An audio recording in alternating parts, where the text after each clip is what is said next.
कहानी की शुरुआत सन 1989 से होती है, जहां पर हैंक पिम नाम का एक वैज्ञानिक जो कि शील्ड के लिए काम करता है, वो आयरन मैन यानी कि टोनी स्टार्क के पिता हॉवर्ड स्टार्क के पास जाता है, जो उन 3 लोगों में से एक है जिन्होंने शील्ड की स्थापना की थी।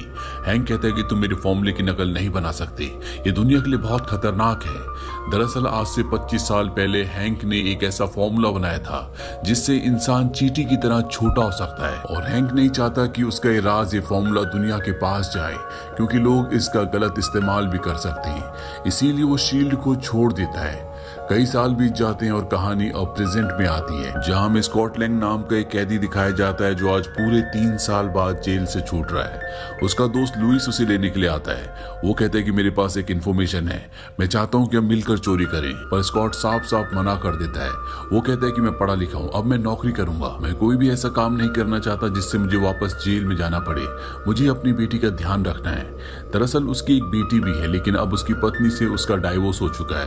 वो अपनी बेटी का ध्यान रखना चाहता है, इसीलिए उसने फैसला कर लिया है कि अब वो कोई भी गलत काम नहीं करेगा। वहीं दूसरी तरफ हमें डॉक्टर हैंक पिम को दिखाया जाता है जो अब बूढ़े हो चुके हैं। वो कई सालों बाद अपनी कंपनी में जाते हैं, उस कंपनी में जिस कंपनी से अब उन्हें निकाला जा चुका है। यहाँ पर वो अपनी बेटी होप से भी मिलते हैं, जो बोर्ड ऑफ मेंबर्स में से एक है। वो डेरेन क्रॉस के साथ मिलकर इस कंपनी को चलाती है।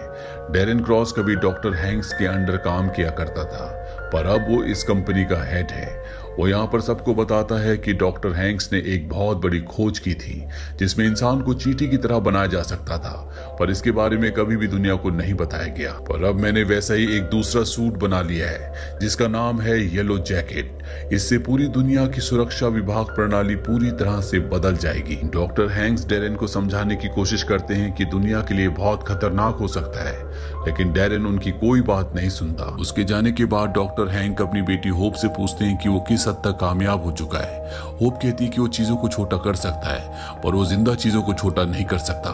आप एंटमैन सूट मुझे दे दीजिए और मैं सब कुछ ठीक कर दूंगी। और डॉक्टर हैंक साफ साफ मना कर देते हैं। वो कहते हैं कि मैं तुम्हारी जिंदगी को रिस्क में नहीं डाल सकता, इसके लिए मैंने एक इंसान को ढूंढ लिया है। वहीं स्कॉट को दिखाया जाता है जो जॉब करना चाहता है, और उसके क्रिमिनल रिकॉर्ड की वजह से उसे कोई भी जॉब नहीं देता। इसीलिए वो अपने दोस्त लुइस से कहता है कि तुम्हारे पास जो इन्फॉर्मेशन थी वो मुझे बताओ। उसका दोस्त बताता है कि यहाँ पर एक घर है जहाँ पर एक बूढ़ा आदमी रहता है, जिसके घर के बेसमेंट में एक बहुत बड़ी तिजोरी है। वो एक हफ्ते के लिए बाहर जा रहा है, और अगर हम उस तिजोरी को खोल दे तो हम माला माल हो सकते हैं। स्कॉट चोरी करने के लिए तैयार हो जाता है। रात को वो उस घर के अंदर दाखिल होता है और बड़ी सफाई से वो उस तिजोरी तक पहुंच जाता है। इस तिजोरी को कोई भी आम चोर नहीं खोल सकता, लेकिन स्कॉट बहुत ही इंटेलिजेंट होता है, वो अपने काम में माहिर है, इसीलिए वो इस तिजोरी को खोल देता है। और जब वो अंदर जाकर देखता है तो वहां पर एक भी पैसा नहीं होता, बस एक अजीब सा सूट पड़ा होता है जो स्कॉट को मोटरसाइकिल सूट लगता है। स्कॉट निराश होकर उसी सूट को लेकर वहां से निकल जाता है, और घर आकर बाथरूम में जब वो उस सूट को पहनता है तो वो देखता है कि उसके हाथ में बटन्स हैं। जैसे वो उस बटन को दबाता है वो चींटी की तरह छोटा हो जाता है। वो बाथटब के अंदर होता है, और बाथटब उसे एक बहुत बड़ी दुनिया दिख रही होती है। और तभी उसका दोस्त लुइस आकर बाथटब का पानी चला देता है। स्कॉट को अपनी जान बचाकर वहां से भागना पड़ता है। छोटा बनने के बाद स्कॉट बहुत संघर्ष करता है, और जैसे ही वो बड़े रूप में आता है तो उसे एक आवाज आती है कि टेस्ट ड्राइव बहुत अच्छा रहा, जल्दी मैं तुमसे कांटेक्ट करूंगा। स्कॉट इस सब से डर जाता है और वो सूट रखने के लिए वापस उसी घर में जाता है, और जब वो सूट रखकर बाहर आता है तो पुलिस उसे गिरफ्तार कर लेती है। पुलिस को लगता है कि वो चोरी करने के लिए गया था। स्कॉट जब जेल में होता है तो वहां पर उससे मिलने डॉक्टर हैंक आते हैं। वो कहते हैं मैंने तुम्हें कहा था ना कि जल्दी मैं तुमसे कांटेक्ट करूंगा। वो बताते हैं कि मैंने जानबूझकर तुम्हें अपने घर में चोरी करने दिया, मैं तुम्हारा टेस्ट लेना चाहता था जिसमें तुम पूरी तरह से कामयाब रहे। अब तुम्हारे पास 2 रास्ते हैं, या तो तुम मेरा साथ दो या पूरी जिंदगी यहीं जेल में रहो। इसके बाद वो अपनी सेल में वापस चला जाता है, और तभी वो देखता है कि उसके सामने 2 चींटियां उसी सूट को लेकर आती है जिस सूट को पहनकर वो छोटा हुआ था। ये बहुत ही छोटा सूट होता है, और अगले पल सूट बड़ा हो जाता है, जिसे पहनकर स्कॉट जेल से निकल जाता है। अगले पल उसके सामने काफी सारी चींटियां आती है जिनसे स्कॉट डर जाता है। तभी उसे डॉक्टर हैंक बताते हैं कि ये चींटियां हमारी साथी हैं। यहाँ पर एक उड़ने वाली चींटी आती है जिसके ऊपर बैठकर स्कॉट यहाँ से निकल जाता है। अब वो डॉक्टर हैंक के घर पहुंच जाता है जहाँ उसकी बेटी होप भी होती है। होप को लगता है कि इन्हें स्कॉट की जरूरत नहीं है, ये काम वो खुद कर सकते हैं, पर डॉक्टर हैंक को स्कॉट पर पूरा विश्वास है। वो कहते हैं कि बहुत अरसे से मैं तुम्हारे ऊपर नजर रखे हुए हूँ। जिस तरह से तुमने अपनी आखिरी चोरी की थी उससे मैं बहुत इम्प्रेस हो गया था।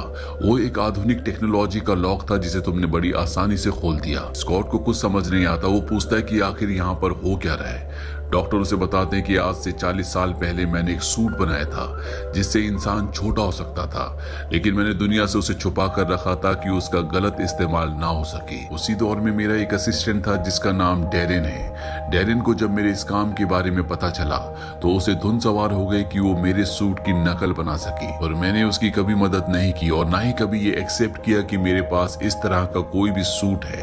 और अब उसने इस सूट की नकल बना ली है। वो बहुत करीब है और मैं चाहता हूँ कि तुम उस सूट को वहां से चुरा कर ले आओ, साथ ही सारा डेटा भी नष्ट कर दो। अगर हमने ऐसा नहीं किया तो डेरिन पूरी दुनिया में तबाही मचा देगा। स्कॉट डॉक्टर हैंक की बात मान जाता है क्योंकि वो अच्छा काम करके अपनी बेटी की नजरों में हीरो बनना चाहता है। इसके बाद स्कॉट की ट्रेनिंग शुरू हो जाती है। उसे सिखाया जाता है कि किस तरह से छोटे से बड़ा और बड़े से छोटा हुआ जाता है। साथ ही यहाँ पर जितनी भी चींटियां होती है ये कान में एक गैजेट लगा के उन सब चींटियों को कंट्रोल कर सकते हैं, पर ये इतना आसान नहीं होता है। स्कॉट कई बार ट्राई भी करता है लेकिन वो पूरी तरह से असफल रहता है। डॉक्टर हैंक की बेटी होप ये आराम से कर सकती है। वो चाहती है कि वो एंटमैन सूट पहनकर डेरिन की येलो जैकेट को चुरा कर ले आए, पर उसके पिता नहीं चाहते क्योंकि वो अपनी बेटी को नहीं खोना चाहते। उन्होंने ऐसी एक मिशन में अपनी पत्नी को खो दिया था जिसके बारे में वो कभी भी अपनी बेटी को नहीं बताते, इसीलिए उनकी बेटी हमेशा उनसे नाराज रहती है। और एक यही कारण था कि उसने अपने पिता को उन्हीं की कंपनी से निकाल दिया था क्योंकि वो उस कंपनी की चेयरमैन है। वहीं दूसरी तरफ डेरिन को दिखाया जाता है जो अभी भी जीवित चीजों को छोटा करने में कामयाब नहीं हो पाया। वो लगातार कोशिश कर रहा होता है और अब उसे कामयाबी मिल जाती है। वो एक बकरी के बच्चे को बहुत छोटा बना देता है, यानी कि वो अपने एक्सपेरिमेंट में पूरी तरह से कामयाब हो चुका है। वहीं स्कॉट को दिखाया जाता है जो अभी भी चींटियों को कंट्रोल करने में बहुत स्ट्रगल कर रहा होता है, पर होप उसे समझाती है कि तुम्हें पूरा ध्यान लगाना होगा। और होप की बात समझने के बाद वो पूरा ध्यान लगाता है और चींटियों को कंट्रोल करना सीख जाता है। उसकी ट्रेनिंग खत्म हो चुकी है। डॉक्टर हैंक उसे एक डिवाइस की फोटो दिखाते हैं और बताते हैं कि जब मैं शील्ड में था तब मैंने इस डिवाइस को इजाद किया था जो इस वक्त हॉवर्ड स्टार्क के किसी गोदाम में धूल चाट रहा है। ये डिवाइस हमें डेरिन की येलो जैकेट को चुराने में मदद करेगा। और इसके बाद वो उस जगह पहुंच जाता है जहां पर वो डिवाइस है, लेकिन यहाँ पर फैल्कन होता है। फैल्कन को पता चल जाता है कि यहाँ पर कोई घुसपैठिया पहुंच चुका है, इसीलिए वो उस पर हमला कर देता है। डॉक्टर हैंक उसे वापस आने के लिए कहते हैं। वो कहते हैं कि तुम अपना सूट खो दोगे, लेकिन स्कॉट उनकी बात नहीं मानता। वो फैल्कन का सूट खराब करके वहां से निकल जाता है। वापस आने पर डॉक्टर हैंक उसे बहुत डांटते हैं। वो कहते हैं कि तुम अपना सूट खो सकते थे, और तभी वो टेबल पर उस डिवाइस को रख देता है जिसे लेने के लिए उसे भेजा गया था। ये देखकर डॉक्टर हैंक और उनकी बेटी होप बहुत इम्प्रेस हो जाती है। इसके बाद स्कॉट अपने उन दोस्तों को भी बुलाता है जिनके साथ पहले वो चोरी किया करता था, और वो भी अब इस प्लान का हिस्सा है। ये सब एक प्लान बनाते हैं कि किस तरह से इन्हें सूट चुराना है और किस तरह से इन्हें पूरे डेटा को मिटाना है।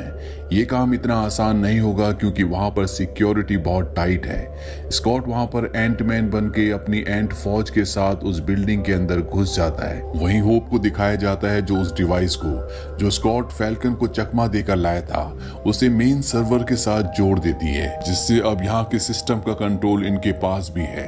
दूसरी तरफ एंटमैन यानी कि स्कॉट को दिखाया जाता है जो यहाँ पर सर्वर के बहुत बड़े हिस्से को पूरी तरह से बर्बाद कर देता है, जिसके अंदर उस सूट का जिसका नाम येलो जैकेट है, साथ ही उस लिक्विड का जो येलो जैकेट को यानी कि किसी भी इंसान को बड़े से छोटा करने के लिए बहुत जरूरी होता है, उसका पूरा डेटा है जो अब नष्ट हो चुका है। स्कॉट यहाँ पर बहुत जगह बॉम्ब्स भी लगा देता है और अब वो उस सूट को हासिल करने के लिए जाता है जो डेरिन के सामने है। उसी कमरे में डॉक्टर हैंक और उनकी बेटी होप भी होती है, और अब स्कॉट ऊपर से पतली सी ट्यूब से उस येलो जैकेट को लेने के लिए कूदता है, पर जैसे वो उस तक पहुंचता है डेरिन उसको वहां से हटा देता है और अब एंटमैन यानी कि स्कॉट उसकी कैद में है। डेरेन डॉक्टर हैंक को कहता है कि मुझे हमेशा से सूट की तलाश थी, मैं चाहता था कि मैं इसको पहनूं, पर तुमने इसे एक चोर को पहनाया। दरअसल स्कॉट ने 3 साल पहले जो चोरी की थी वो एक ऐसी कंपनी में की थी जो लोगों का पैसा खा रही थी। उसने उनके सिस्टम को हैक करके सबके पैसे लौटा दिए थे, जो कि कहीं ना कहीं एक अच्छाई का काम था। साथ ही स्कॉट जिस तरह से अपनी बेटी को पाना चाहता है, उसकी नजरों में हीरो बनना चाहता है, डॉक्टर हैंक भी अपनी बेटी को वापस पाना चाहते हैं, उसका विश्वास जीतना चाहते हैं। डॉक्टर हैंक डेरेन को समझाते हैं कि सूट को और इस पार्टिकल को जिससे सूट चलता है, तुम हाइड्रा को मत बेचो। दरअसल यहाँ पर हाइड्रा के एजेंट्स भी आ गए होते हैं, जिन्हें डेरेन ये सूट दुगनी कीमत पर बेच रहा होता है। पर सूट बेचने से पहले वो डॉक्टर हैंक को मारना चाहता है, इसीलिए वो उन पर गन तान देता है। पर होप अपने पिता को बचाने के लिए डेरेन के ऊपर गन तान देती है और उसे कहती है कि अपनी गन नीचे करो। पर इससे पहले कि इनमें से कोई भी गोली चलाता, स्कॉट वहां पर शीशे को ब्लास्ट करके बाहर आ जाता है और सब पर हमला कर देता है। उसके पास एंटमैन सूट है, इसीलिए कोई भी उसके सामने टिक नहीं पाता। डेरेन को मौका मिलता है और वो डॉक्टर हैंक को गोली मार देता है, जिससे वो जख्मी हो जाते हैं और इसके बाद वो सूट लेकर यहाँ से निकल जाता है। वो हाइड्रा के एजेंट्स के साथ हेलीकॉप्टर में यहाँ से निकल जाता है, लेकिन स्कॉट भी उसका पीछा करते हुए हेलीकॉप्टर में पहुंच जाता है, जहां पर डेरेन उस येलो जैकेट को पहन लेता है। इसके बाद इन दोनों के बीच में घमासान लड़ाई होती है।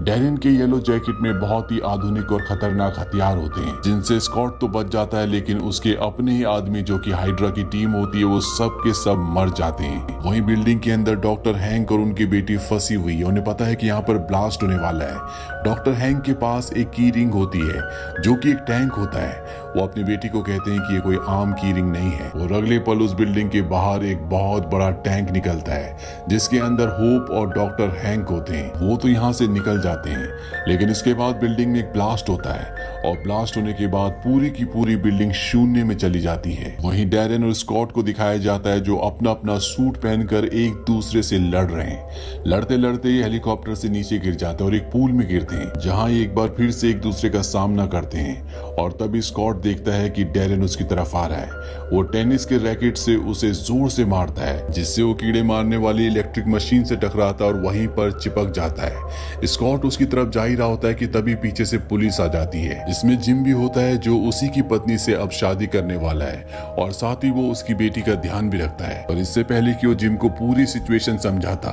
जिम उसे इलेक्ट्रिक शॉक देकर बेहोश कर देता है। और जब उसे होश आता है तो पुलिस की गाड़ी में होता है और तभी पुलिस के रेडियो में इंफॉर्मेशन आती है कि जिम के घर में हादसा हुआ है। स्कॉट समझ जाता है कि डेरेन वहां पहुंच चुका है, क्योंकि डेरेन को पता है कि उसकी बेटी जिम के घर पर रहती है। स्कॉट भी अपना हेलमेट पहनकर छोटे रूप में एक बार फिर से उस कमरे में पहुंच जाता है, जहां पर उसकी बेटी और डेरेन है। यहाँ पर डेरेन और उसके बीच में एक बहुत ही घमासान मुकाबला होता है और तभी जिम भी अंदर आ जाता है। और जब वो डेरेन को देखता है तो पूरी तरह से डर जाता है। उसे समझ में आ जाता है कि स्कॉट जो भी कर रहा था सबकी भलाई के लिए कर रहा था। और अब डेरेन के आगे जिम और स्कॉट की बेटी होती है। वो स्कॉट की बेटी को मारना चाहता है, पर इससे पहले कि वो ऐसा करता, स्कॉट बहुत छोटे रूप में मॉलिक्यूल से होता हुआ उसके सूट के अंदर चला जाता है और उसके सूट को पूरी तरह से तबाह कर देता है, जिस वजह से उसके सूट में चिंगारियां निकलना शुरू हो जाती है और वो छोटा होकर गायब हो जाता है। साथ ही स्कॉट भी उसके साथ गायब हो गया है। दरअसल ये सबएटॉमिक हो गए, यानी कि ये क्वांटम दायरे में चले गए। ये एक ऐसा दायरा, एक ऐसी दुनिया होती है जहां पर समय और अंतराल के बारे में इंसान को कुछ भी पता नहीं चलता, वो हमेशा के लिए खो जाता है। यहाँ पर स्कॉट को अपनी बेटी की आवाज भी आ रही होती है और तभी उसे डॉक्टर हैंक की वो बात याद आती है। जब वो रेगुलेटर को छेड़ रहा था तो उन्होंने कहा था कि इसे कभी मत छेड़ना, नहीं तो तुम सबएटॉमिक यानी कि क्वांटम दायरे में चले जाओगे। और अब स्कॉट उसी रेगुलेटर में जिसे छेड़ने के लिए डॉक्टर हैंक ने उसे मना किया था, उसमें वो डिस्क लगाता है, जिससे चीजें छोटी और बड़ी हो जाती है।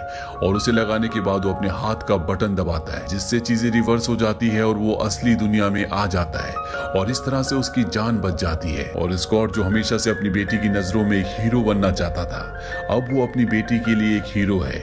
इसके बाद दिखाया जाता है कि डॉक्टर हैंक ये देखकर हैरान होते हैं कि स्कॉट क्वांटम दायरे से बाहर आ गया। दरअसल उनकी पत्नी भी एक मिशन के दौरान क्वांटम दायरे में चली गई थी, जिसके बाद वो कभी भी बाहर नहीं आई। और अब डॉक्टर हैंक को लगता है कि जब स्कॉट बाहर आ सकता है तो हो सकता है कि उनकी पत्नी भी बाहर आ जाए। मिड क्रेडिट सीन में हमें दिखाया जाता है कि डॉक्टर हैंक अपनी बेटी होप को एक खास सूट देते हैं जिसका नाम होता है west prototype suit. Post credit scene में हमें कैप्टन अमेरिका विंटर सोल्जर के आगे की कहानी दिखाई जाती है, जहां पर कैप्टन अमेरिका फैल्कन के साथ अपने दोस्त बकी को ढूंढने के लिए गए थे। अब बकी उन्हें मिल चुका है। ये टोनी स्टार्क यानी कि आयरन मैन से कांटेक्ट करने की कोशिश भी करते हैं, लेकिन उससे किसी भी तरह का कोई भी कांटेक्ट नहीं हो पाता। विल्सन यानी कि फैल्कन कहता है कि मैं किसी को जानता हूं जो हमारी मदद कर सकता है। इसी के साथ ही फिल्म यहीं पर खत्म हो जाती है।